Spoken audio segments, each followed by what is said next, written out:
తెలంగాణ రాజకీయాల విషయానికి వస్తే జూబ్లీ హిల్స్ ఉప ఎన్నిక చుట్టూ ఇప్పుడు తెలంగాణ రాజకీయం అంతా కేంద్రీకృతమై ఉన్న పరిస్థితి సార్. బీఆర్ఎస్ అండ్ కాంగ్రెస్ ఈ రెండు పార్టీలు కూడా ప్రచారంలో ముందున్నాయి. భారతీయ జనతా పార్టీ కూడా ప్రచారాన్ని స్టార్ట్ చేసింది నెమ్మదిగా. ఇవాళ మహాపాదయాత్ర జూబ్లీ హిల్స్ నియోజకవర్గ పరిధిలో చేపట్టబోతోంది సార్.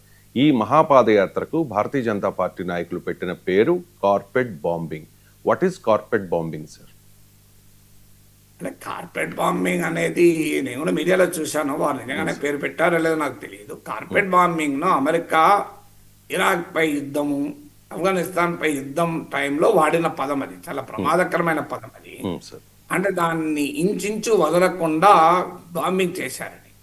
ఉద్దేశం మంచిదే కావచ్చు, ఇంటిని వదలకుండా మేము వెళ్ళి కలుస్తాము అని ఉద్దేశం మంచిదే, కానీ పేరు మాత్రం ప్రమాదకర పేరు. ఇప్పుడు శ్రీ వెంకటేశ్వర వైన్స్ అని ఉంటుంది. దేవుని పేరిట శ్రీ వెంకటేశ్వర వైన్స్ ఏంటి? సో సో మీకు శ్రీ వెంకటేశ్వర వైన్స్ ఉండకూడదు కదా. సో వెంకటేశ్వర స్వామి పేరిట మీకు అంటే వాళ్ళు భక్తితో పెట్టచ్చు, దేవుని మీద భక్తితో వైన్ బార్లు నడపచ్చు. కానీ it looks little awkward. Mahatma Gandhi bar అన్నాం అనుకోండి, ఇట్ లుక్స్ ఆక్వర్డ్ కదా కాస్తంత. గాంధీ గారి పేరు పెట్టి మద్యం దుకాణాలు bar and restaurant, Mahatma Gandhi bar and restaurant అని ఉందనుకోండి. సో మహాత్మా గాంధీ ఖాళీ బండారు ఉంటే అభ్యంతరం లేదు, కానీ Mahatma Gandhi bar and restaurant అని ఉందనుకోండి, చూసేవాడికి కాస్త ఇదేంటి అనే అభిప్రాయం కలిగే అవకాశం ఉంటుంది కదా. సో అందువల్ల మనకు పేర్లు కార్పెట్ బాంబింగ్ అని మరి ఎందుకు పెట్టారో తెలియదు, కానీ వాళ్ళు పెడుతున్నటువంటి పేరుకు దానికి సూటబుల్ కావాలి. అయితే బీజేపీ ఇంటింటికి క్యాంపెయిన్ చేయాలన్నది ఉద్దేశం, లక్ష్యం తప్పేమి కాదు. ఎందుకంటే బీజేపీకి ప్రతి బూత్ స్థాయిలో కూడా ఆర్గనైజర్స్ ఉంటారు. నేను చూశాను, అన్ని శక్తి కేంద్రాలు అంటారు వాళ్ళ ఆర్గనైజేషన్లో. అన్ని శక్తి కేంద్రాల్లో కూడా కొన్ని బూతులు కలిపితే ఒక శక్తి కేంద్రం అవుతుంది. అన్ని శక్తి కేంద్రాల్లో కూడా మీకు ఇది జరపాలి అని చెప్పి, తర్వాత బూత్ స్థాయిలో క్యాంపెయిన్ జరగాలి, ఓటర్లతో ప్రత్యక్షంగా కలవాలి, పెద్ద ఎత్తున మ్యాసివ్గా ఒకేసారి పార్టీ యంత్రాంగాన్ని మొత్తం రంగంలో దించి కేంద్ర మంత్రులు, ఎంపీలు, ఎమ్మెల్యేలు అంటే ప్రతి బీజేపీ కార్యకర్త ఏ పదవిలో ఉన్నా ఫీల్డ్ మీద ఉండాలి అనేది. దాని ఇంపాక్ట్ చాలా ఎక్కువ క్రియేట్ అవుతుంది. ఒకటేసారి అంటే దాని మనం ప్రెషర్తో కొట్టితే ఎలా ఇంపాక్ట్ ఉంటుందో డెఫినెట్గా దాని ఇంపాక్ట్ ఎక్కువ ఉంటుంది. సో అది వారి ఉద్దేశం. ఎందుకంటే కంపారిటివ్లీ కాంగ్రెస్కు బీఆర్ఎస్కు మధ్య పోటీగా కనిపిస్తోంది కనుక ఆ పోటీలో బీజేపీ కూడా బలమైన పాత్రధారిగా ఉండాలి అని అనుకుంటున్నారు కనుక వాళ్ళ క్యాంపెయిన్ సివియారిటీని పెంచినట్టు కనబడుతుంది. ఎందుకంటే నేను గమనిస్తున్న మేరకు, నాకున్న సమాచారం మేరకు కాస్త క్యాంపెయిన్లో బీఆర్ఎస్ దూసుకెళ్తోంది. బీఆర్ఎస్ చాలా ఎఫెక్టివ్గా క్యాంపెయిన్ చేస్తుంది. ఈవెన్ అధికార కాంగ్రెస్ పార్టీ కన్నా కూడా ఎఫెక్టివ్గా క్యాంపెయిన్ చేస్తున్నట్టు కనబడుతుంది. నేను అనేది ఓన్లీ సోషల్ మీడియాలోనే కాదు, క్షేత్రస్థాయిలో కూడా. నేను అసెంబ్లీ సెగ్మెంట్లో ఓటర్ను కూడా. సో నాకున్న సమాచారం చాలామందిని అడుగుతున్నాను, ఎప్పటికప్పుడు రిపోర్ట్స్ చూస్తున్నాను. సో డెఫినెట్గా మీకు బీఆర్ఎస్ రిలేటివ్లీ వే హెడ్ ఉంది క్యాంపెయిన్లో. అందుకే ఇప్పుడు ముఖ్యమంత్రి రేవంత్ రెడ్డి కూడా పెద్ద ఎత్తున క్యాంపెయిన్లో ప్రత్యక్షంగా దిగుతున్నాడు.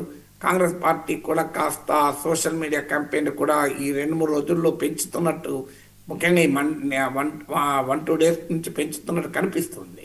అందువల్ల బీజేపీ కూడా వెనక పడకూడదు అని కాస్త వాళ్ళ అభ్యర్థి పైన పార్టీ సర్కిల్స్లో కూడా కాస్త వ్యతిరేకత ఉంది. పార్టీ క్యాడర్లో కూడా, పార్టీలో కూడా సమన్వయం లేదు. ఇందులో ఇంకో పెద్ద ఛాలెంజ్ ఏంటంటే పోటీ ఇప్పుడు అధికారంలో కాంగ్రెస్ పార్టీ ఉంది కనుక, ఇది బీఆర్ఎస్ సిట్టింగ్ సీట్ కనుక సహజంగానే పోటీ కాంగ్రెస్కు బీఆర్ఎస్లకు మధ్య అనే అభిప్రాయం కలుగుతుంది. సో ఆ అభిప్రాయం కలుగుతుంది కనుక vote anti Congress vote BRS వెనకాల కన్సాలిడేట్ అయితే బీజేపీ స్క్వీజ్ అవుట్ అవుతుంది. అంటే ఓటు పోలరైజేషన్ జరిగింది అనుకోండి. మన దేశంలో కొంత చాదస్తాలు నమ్మకాలు ఎక్కువ కదా, నా ఓటు ఉపయోగం కాకుండా పోతుంది అనే భావన కనుక ఓటర్లో కలిగారనుకోండి, స్ట్రాటజిక్ ఓటింగ్ ఉంటుంది, వ్యూహాత్మకమైన ఓటింగ్ ఉంటుంది. సో దానివల్ల కూడా బీజేపీ పూర్తి బలం రిఫ్లెక్ట్ కాకపోవచ్చు. మీకు అనేక ఉదాహరణలు ఉన్నాయి. మీకు హుజురాబాద్ ఒక ఎగ్జాంపుల్ కదా. అంత ముందు ఎలక్షన్లో 60,000 ఓట్లు వచ్చిన కాంగ్రెస్ పార్టీకి హుజురాబాద్ బై ఎలక్షన్లో 3,000 ఓట్లు వచ్చాయి. ఎందుకు అంత చేంజ్ వచ్చింది అంటే ఓట్ పోలరైజేషన్ జరిగింది. ఈటల రాజేందర్ని గెలిపించాలా ఓడించాలా అనేది అప్పుడు ఒక ఇష్యూగా ముందుకు వచ్చింది. కేసీఆర్ను ఓడించాలా గెలిపించాలా అనేది. దాంతో కేసీఆర్ను గెలిపించాలనుకున్న వాళ్ళు బీఆర్ఎస్ కోటేశారు, కేసీఆర్ను ఓడించాలి అనుకున్న వాళ్ళు ఈటల రాజేందర్ కోటేశారు. సో అందువల్ల కాంగ్రెస్ పార్టీకి స్కోప్ లేకుండా పోయింది. అలా స్క్వీజ్ అవుట్ అవుతారు అంటే చాలా పోలరైజ్డ్ కంటెస్ట్లో. ఆ పోలరైజ్డ్ కంటెస్ట్ కాకుండా ఉండాలి అంటే బీజేపీ కూడా ఓటర్ ఇమాజినేషన్ క్యాచ్ చేయగలగాలి. అంటే బీజేపీ కూడా బలమైన పోటీదారుడు అనే భావన కలిగితే బీజేపీ తన ఓటు తాను నిలబెట్టుకోగలుగుతుంది. లేకపోతే తనకుండే నేచురల్ ఓటింగ్ కూడా పోతుంది. సహజమైన బీజేపీ ఓటర్ కూడా అంటే బీజేపీకి ఉన్న కమిటెడ్ ఓటర్ పోడు, కానీ స్వింగ్ ఓటర్ ఉంటాడు. గెలవరు అనుకున్నప్పుడు ఏమవుతుందో ఆ స్వింగ్ ఓటర్ వెళ్ళిపోతాడు. గెలుస్తారు అనుకున్నప్పుడు ఆ స్వింగ్ ఓటు నిలబడుతుంది. అందువల్ల కూడా బీజేపీ పెద్ద ఎత్తున క్యాంపెయిన్లో దిగి ప్రయత్నం చేయాలి. ఎందుకంటే ఈ ఎన్నిక జిహెచ్ఎంసీ ఎన్నికలకు ముందు వస్తుంది, అది గమనించాలి. మీకు అందుకే సికింద్రాబాద్ కంటోన్మెంట్ బై ఎలక్షన్కు ఇంత హైప్ రాలే. జూబ్లీహిల్స్ బై ఎలక్షన్కు మామూలుగా హైప్ రావడం లేదు. ఎందుకు రావడం లేదంటే ఇది కాంగ్రెస్ ప్రభుత్వ అధికారంలోకి వచ్చి చాలా రోజులు గడిచాయి, నియర్లీ 2 years అవుతుంది. అదొక కారణం. సికింద్రాబాద్ కంటోన్మెంట్ ఎలక్షన్ ఏమో కాంగ్రెస్ పార్టీ అధికారంలోకి వచ్చిన కొద్ది రోజులకే జరిగింది. అందువల్ల కాంగ్రెస్ పార్టీ ప్రభుత్వం పైన సంతృప్త స్థాయి కూడా ఈ ఎన్నికల్లో ఎంతో కొంత రిఫ్లెక్ట్ అవుతూ ఉంది. దానికి తోడు ఇది జిహెచ్ఎంసీ ఎన్నికలు మరికొద్ది నెలలు ఉంది. మరీ ముఖ్యమైనది, అన్నిటికన్నా ముఖ్యమైనది. అందువల్ల రాజకీయ పార్టీలకు కూడా ఇది ప్రతిష్టాత్మకమైంది. ఎందుకంటే రేపు జిహెచ్ఎంసీలో గెలుపు ఓటములను కూడా జూబ్లీహిల్స్ బై ఎలక్షన్ అనేది రిఫ్లెక్ట్ చేసేటువంటి అవకాశం ఉంటుంది. దానికి తర్వాత నెక్స్ట్ రాష్ట్ర రాజకీయాల్లోనే ప్రధాన ప్రతిపక్షం ఎవరు అనే క్వశ్చన్ ముందుకు వస్తుంది. అసెంబ్లీ ఎన్నికల్లో ప్రధాన ప్రతిపక్షం బీఆర్ఎస్ అనే నిరూపించబడింది. కానీ లోక్సభ ఎలక్షన్స్కి వచ్చే వరకు ప్రధాన ప్రతిపక్షంగా బీజేపీ నిలిచింది. కాంగ్రెస్తో ఈక్వల్గా 8 seats గెలుచుకుంది. బీఆర్ఎస్ కన్నా కూడా 20% ఎక్కువ ఓటింగ్ వచ్చింది. మీకు మామూలు విషయం కాదు ఇది. 17-35% అంటే 18% ఎక్కువ ఓటింగ్ వచ్చింది. సో దానివల్ల మీకు ఏంటంటే ఈ అపోజిషన్ స్పేస్లో ఎవరు అనేది భవిష్యత్ రాష్ట్ర రాజకీయాలకు కూడా కీలకమవుతుంది. ఈవెన్ ఫిరాయింపులో అటు ఇటు మారడానికి కూడా కీలకమవుతుంది. ఇప్పుడు చేరికలు కూడా ఇది ఇంపార్టెంట్ అవుతుంది. సో అందువల్ల పెద్ద ఎత్తున దిగాలి అని బీజేపీ ఆలోచిస్తున్నట్టున్నారు. మరి వాళ్ళు పెట్టారో మీడియా పెట్టిందో నాకు తెలియదు. నేను పేపర్లో చదివింది వాళ్ళు పెట్టుకున్న ముద్దు పేరు కార్పొరేట్ బాంబింగ్ అని చదివాను. But I don't think that is an correct analogy. పేరు కరెక్ట్ కాకపోవచ్చు, కానీ విషయం మాత్రం కరెక్టే. జూబ్లీహిల్స్ ఉప ఎన్నికలో ప్రధానంగా బీఆర్ఎస్కి కాంగ్రెస్కి మధ్య పోటీ ఉంటుందనేది ప్రస్తుతానికి ఉన్న అంచనా కదా సార్. మరి భారతీయ జనతా పార్టీ రాష్ట్ర అధ్యక్షుడు రామచంద్రరావు అంటూ ఉన్నారు సార్, జూబ్లీహిల్స్ ఉప ఎన్నికలో ప్రధాన పోటీ మజ్లిస్కి బీజేపీకి మాత్రమేనని చెప్పేసి. సో మజ్లిస్ అసలు పోటీలోనే లేదు. మజ్లిస్ నవీన్ యాదవ్కు మద్దతు ఇచ్చిన పరిస్థితి. మరి ఎందుకు రామచంద్రరావు మజ్లిస్కి బీజేపీకి పోటీ అంటూ ఉన్నారు సార్? అంటే అది క్షేత్రస్థాయిలో ఉన్న పోటీని కాదు వాళ్ళు రిఫ్లెక్ట్ చేసే. వాళ్ళ దృష్టిలో మజ్లిస్ అంటే కాంగ్రెస్, బీఆర్ఎస్, మజ్లిస్ 3 ఒకటే అని వాళ్ళ ప్రచార నరేటివ్. అది మోర్ ఏ పర్సెప్షన్ గేమ్, మైండ్ గేమ్ అంటారు కదా. సో రాజకీయ పార్టీలు మైండ్ గేమ్ ఆడుతుంటాయి. సో బీజేపీకి ఉన్న ఏకైక ఎజెండా ఏంటి అంటే హిందూ ముస్లిం, ఇది తప్ప వేరే ఎజెండా లేదు. కానీ unfortunately for BJP I don't think that is a big issue in Jubilee Hills elections. మీకు నాకున్న అండర్స్టాండింగ్ ప్రకారం మీరు కావాలంటే 14th రోజు రిజల్ట్స్లో చూస్తారు. మీకు జూబ్లీహిల్స్ బై ఎలక్షన్స్ హిందూ ముస్లిం ఇష్యూగా బీజేపీ ఎంత ప్రయత్నించినా ఆ వాతావరణం ఏం లేదు. అందువల్ల ఇది ఓల్డ్ అంటే బీజేపీ అప్డేట్ అవడం లేదు. అంటే ప్రజల ధోరణి బట్టి, పబ్లిక్ మూడ్ను బట్టి నినాదాలు ఉండాలి.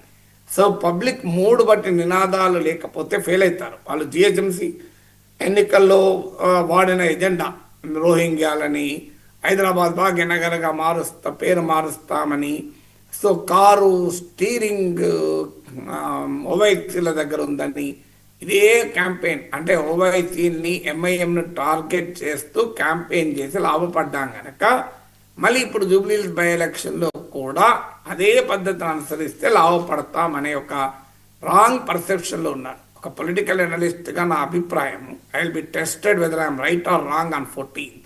నా నమ్మకం I will be tested right అని. మీకు బీజేపీ ఎజెండా ఘోరంగా ఫెయిల్ అవుతుంది చూడండి నా అంచనా. సో నా హైపాథెసిస్ ఇది. అంటే వారు ఇంకా అప్డేట్ కాలే, అంటే గ్రౌండ్ లెవెల్లో పబ్లిక్ మూడ్ ఏ అంశాలపైన ఎన్నిక జరుగుతుంది అని, ఏ అంశాలపైన ప్రజలు ఓటు వేస్తున్నారు అనే అవగాహన లేక బీజేపీ ఇంకా దీన్ని యాంటీ ముస్లిం భావనతోనే ఎన్నికల్లో గెలవచ్చు అనే యొక్క రాంగ్ అండర్స్టాండింగ్లో ఉన్నారు. జూబ్లీహిల్స్లో నిజమే 1,00,000కు పైగా ముస్లిం ఓటు ఉంటుంది. ఏ పార్టీ గెలిచినా గెలుపు వెనకాల ముస్లిం ఓటు చాలా కీలక పాత్ర పోషిస్తుంది. కానీ ప్రజలు ఓటర్లు దానికి రకమే ఉన్నారా? మీకు ఈవెన్ బీజేపీ నాయకుల స్టేట్మెంట్ కూడా చూశాను. మీకు జూబ్లీహిల్స్లో బీజేపీ గెలవకపోతే హిందూ ఓటర్లకు ప్రమాదం ఏర్పడుతుంది అని. నేను కూడా జూబ్లీహిల్స్లో ఓటరు, నేను కూడా హిందువునే, మరి నాకేమీ ప్రమాదం ఏమి ఏర్పడలేదు. మా కమ్యూనిటీలో అత్యధికంగా ఉన్న వాళ్ళు హిందూ ఓటర్సే, వాళ్ళు ఎవరేం భయపడతలేరు. సో ఈ హిందూ ఫియర్ అనేటువంటి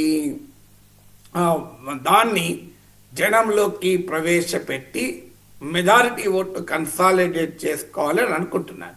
వాళ్ళ అంచనా ఏంటంటే మజ్లిస్కు కాంగ్రెస్కు పొత్తుంది గనక ఈ రకమైన స్ట్రాటజీ తమకు ఉపయోగపడుతుందని వాళ్ళు భావిస్తున్నారు. I don't think that strategy will work. ఎందుకంటే పోటీ బీజేపీకి మజ్లిస్కి ఏంటి, అసలు మజ్లిస్ పోటీలోనే లేదు. మజ్లిస్ ఎవడు అధికారంలో ఉంటే వాళ్ళతో కలుస్తున్న సంగతి హైదరాబాద్ ప్రజలకు తెలుసు, తెలంగాణ ప్రజలకు తెలుసు. అదేమీ ఆశ్చర్యం లేదు. అది ఏ ఎన్నికను ఏమి ఇన్ఫ్లుయెన్స్ చేయలేదు.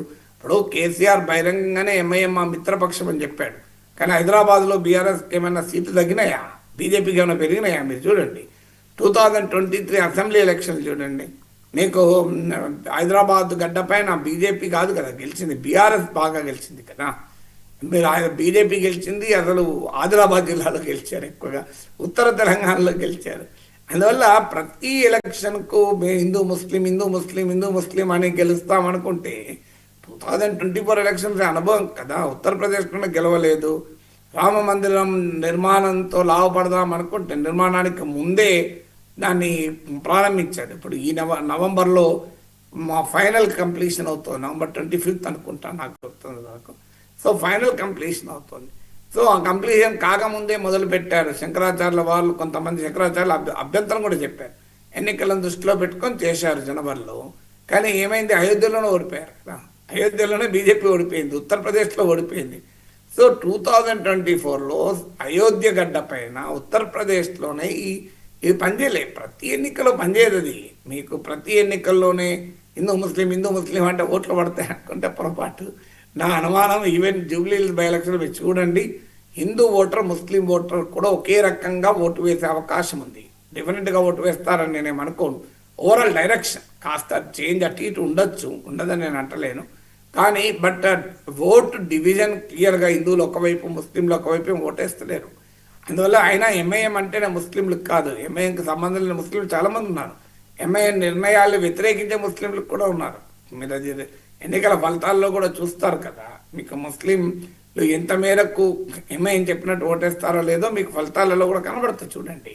మనం 14th రోజు మాట్లాడుకోవచ్చు కూడా, November 14th రోజు. సో అందువల్ల మీకు బీజేపీ అప్డేట్ కాలేదు గ్రౌండ్ లెవెల్ సిచ్యువేషన్ బట్టి అని క్లియర్గా అర్థమవుతుంది.